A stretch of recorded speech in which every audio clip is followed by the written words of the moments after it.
Okay, do we have a motion? Motion to pass. Move for approval. Okay, motion and a second. We're open for a discussion. Mr. Moss? Well, I do agree that the person that, matter of fact, I'd be in favor of the board hiding the coordinator. And obviously, we're not going to do that tonight. But I think that ought to be one of the first technical corrections, just like we didn't have a Bill of Rights in the initial adoption of the Constitution, but it's the first flaw they fixed.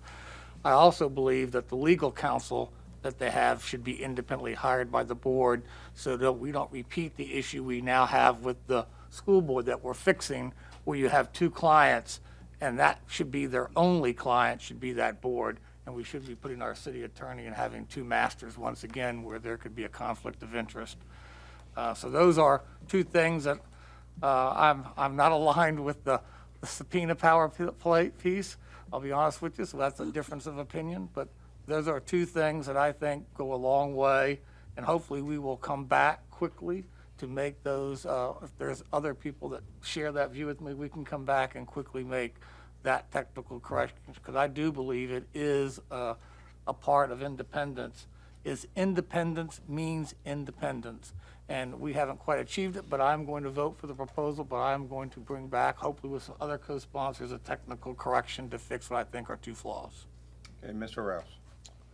Thank you, Mr. Mayor. First, I just want to recognize Mr. Lynch.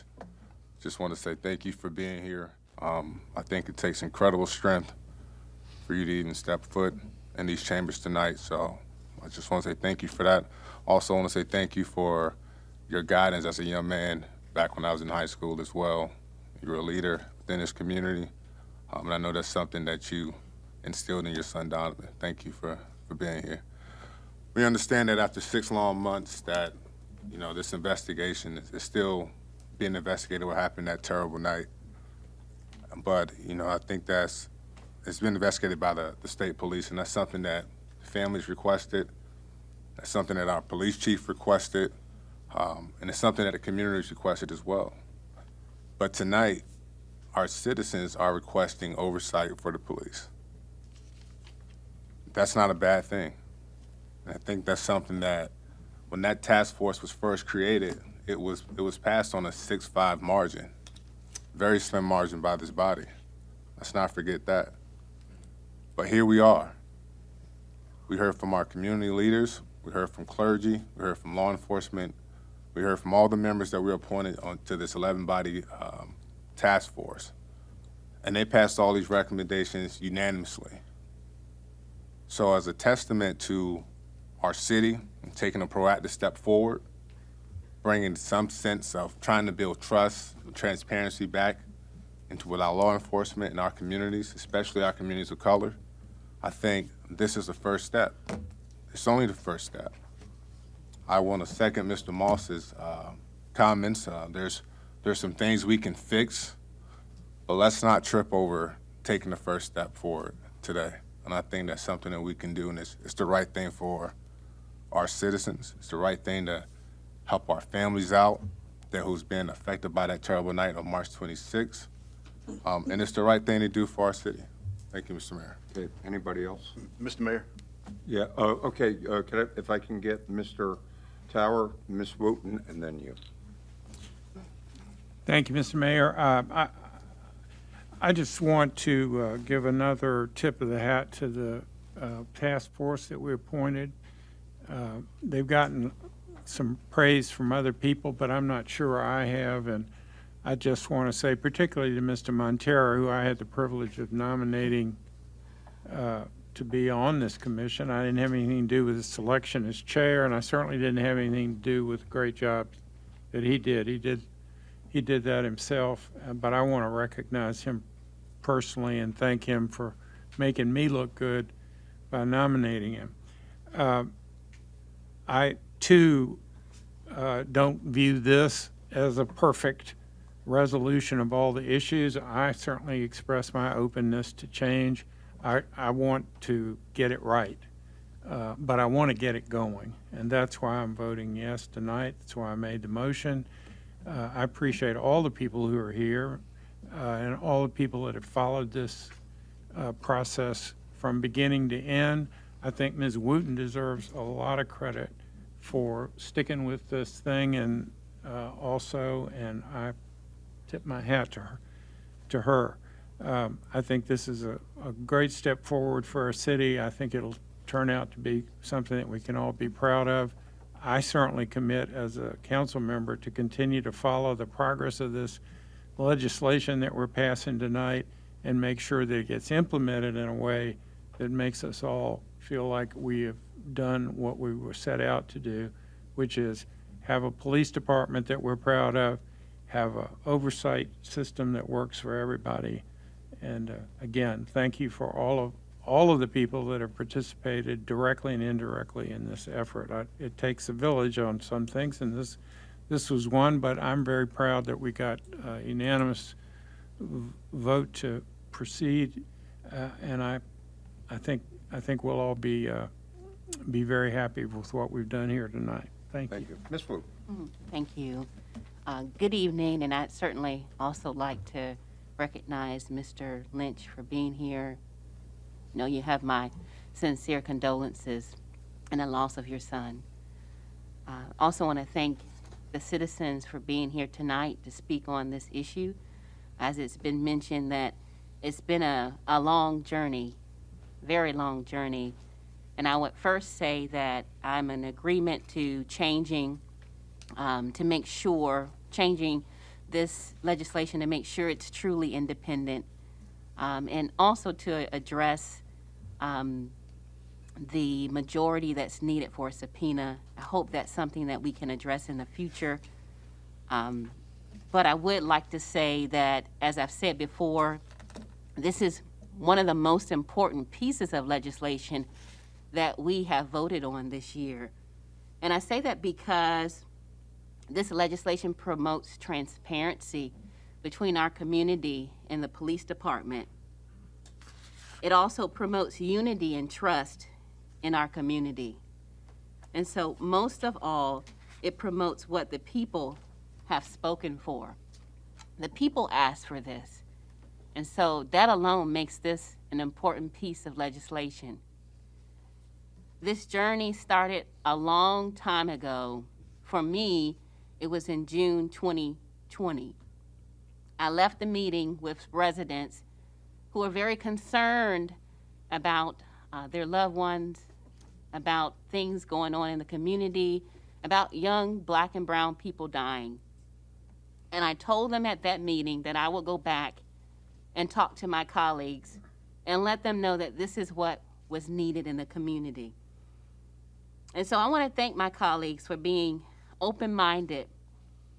I know that at the beginning, this was not something that everybody supported, but through much deliberation, consideration, research, we all worked together and accepted the recommendations of the task force, to which I'm very appreciative to.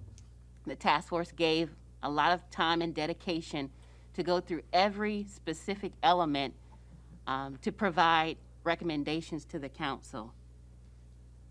And so, for me, this shows that council can work together to do anything. This piece of legislation and us working together to support it shows me that we can truly work together as a community, as a body, moving forward in the direction that's needed.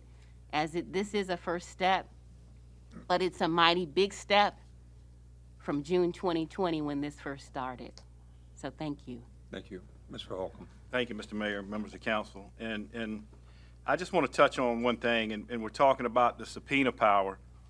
And I'll read on page 11, such requests shall be made after all good faith attempts to obtain an interview or documentary evidence are exhausted. To make a request for a subpoena application, the board coordinator must demonstrate necessity, obtain a legal review prior to any board vote. Counsel for the board shall be retained to provide advice regarding the potential application.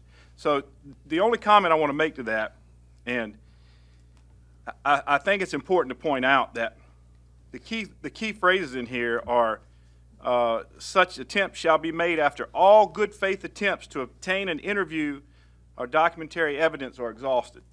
So at that point, this individual that we're trying to get to testify in front of this board could now be under a circuit court judge subpoena and could be held in contempt of court, I'm assuming, if they don't show up.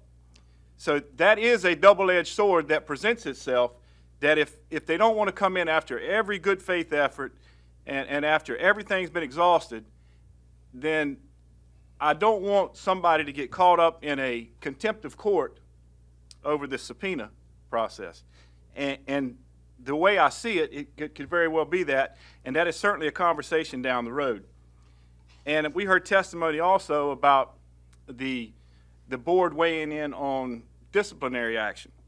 And I don't know if that's right or wrong, but I do know if we have two people recommending disciplinary action, if we have the chief of police recommend one thing and the board recommend another thing, then I don't know how consistent that's going to be. If the chief comes down and says it's punishment X, Y, Z, and the board comes back with a lesser punishment, well, I'm certainly going to take the recommendation of the board with the lesser punishment. So I think it's worth the conversation, but I do think that there is some issues there that need to be addressed. But I want to echo what everybody said up here tonight, and as a law enforcement officer with 30-plus years, I'm not opposed to this, but I do think that the devil's in the details with a lot of it, and I think that we can work through it. And I think what Mr. Moss has recommended, that we can, if we have to come back and clean it up, then we certainly can. So, thank you. Ms. Finley. Well, I think what I've been hearing here tonight is that we are accepting the recommendations of the task force. And that's what I am voting to do. The recommendations of the task force came after a lot, what someone calculated, 800 hours of work and a lot of research, and they're specifically made for very specific reasons. And that's what I think we should be attempting to implement first. Now, certainly down the road, there may be things that need to be tweaked, but already tonight, we have heard some substantial changes that are being recommended. I think this task force was extremely competent, and I think that's what we should be trying first. If we try it and implement these things and then determine that there need to be some adjustments, but I certainly think that what we should be doing beginning tonight is what we said we're doing here, and that is accepting the recommendations of the task force. And that's what I'm voting for. Anybody else? I just want to say, Mr. Lynch, our hearts go out to you, your family, and all the young ones, and everybody that your family touches, a community that hopefully will be coming together in a most positive way. This is the first step of a journey, and it's a positive step. And the fact is, we did have a review force for 20 years, but it was determined by many it needed significant improvement. And that's what we are intending to do, to bolster, to get the right people, to increase the diversity of people and thoughts and minds to do the right thing. And, this is, once again, the journey of 1,000 miles begins with the first step. And as we look at things, and right now, this is a new concept because it's expanding. And what we are doing by giving the city manager the option, it's like any, being a hospital administrator, when we started a new program, we have to do an evaluation about the time and effort and the amount of full-time equivalent of people we're going to need doing the work, how the work is going to be coming, operations and procedures. And I think a lot of it would be that I think the most critical step right now is picking the right people to be on this, that have that right chemistry of like-minded spirit, that would help us guide some of the decisions going forward. But as of right now, for a start, the manager is, I believe, very capable to get things rolling in the right directions. But one of the things that good, effective management does is evaluation review of how things are doing and make adjustments accordingly. But once again, I think Ms. Wooten really hit on it. I thank her for her initiatives. And in retrospect, I thought that, putting together that wonderful group of people that really actually went farther and more in detail gives this initiative right now a tremendous amount of credibility going forward. And that being said, I am 100% informed of this, and be assured that we will work diligently as a council, as I'm sure our senior management will work, to make the course corrections and adjustments that are necessary to build the community. And let me just say this is a piece of a very important puzzle as we as a city, as a Commonwealth, as a nation, try to come back and build community. I really think that Virginia Beach, as the template of how we can come together, we're a faith-based community of many faiths, and that is the glue that holds us together. And I think we have that advantage. And we have, the main strength of Virginia Beach are the people of Virginia Beach. And I think this is a first step in a unity, coming together, determining on what we have in common and not what we have dividing us. It's a first step, it's a great step, and we're going to march on this journey together. Thank you. At this point, the vote is open. By a vote of 10-0, you have approved the resolution. Thank you for all that participated today. Thank you.